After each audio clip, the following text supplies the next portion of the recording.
English football changed forever on April 24th, 2003. That was the night Real Madrid beat Manchester United 4-3 at Old Trafford thanks to a Ronaldo hat-trick. But it wasn't what happened on the field that changed it, it was in the stands, where a young Russian oligarch was captivated by what he saw and decided he wanted in. That man was Roman Abramovich, and that night and the ensuing events, including one fateful phone call, would change the trajectory of English football forever.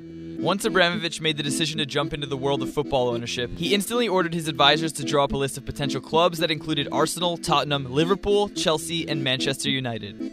He was told Manchester United would cost close to $500 million, so they were off the list, and instead, he whittled things down to two clubs, Chelsea or Tottenham. To aid his decision, he sought the opinion of a number of people involved in the game, including then England manager Sven-Göran Eriksson. According to Eriksson, he was thinking Chelsea or Tottenham. He phoned me and said, "Who shall I buy?" I said, "If you want to win the league, then Chelsea, because you only have to change half of the team." At that time with Tottenham, maybe you would have had to change the whole team. But Chelsea had heavy debts, estimated to be near 100 million, which put them further down the list.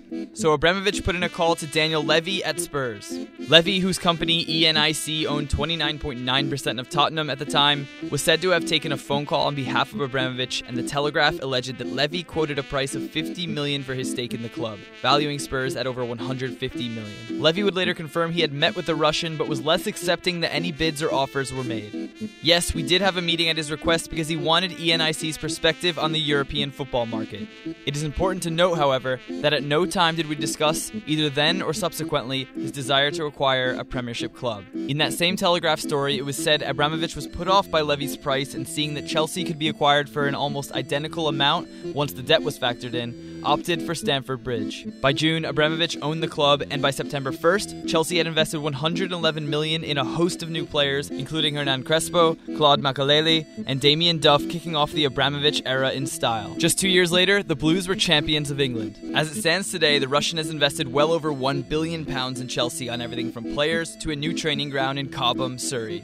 During that time, the club has collected 5 Premier League titles and 2 European Cups. Meanwhile, Spurs are only just now finding success with Mauricio Pochettino. If the disparity of silverware was not bad enough, the club even managed to snatch forward Willian from under Spurs' noses back in 2014. All that because of one phone call. What might have been, Spurs fans. What might have been. Would you prefer if Abramovich had bought your club? How different would London have looked? Let us know in the comments.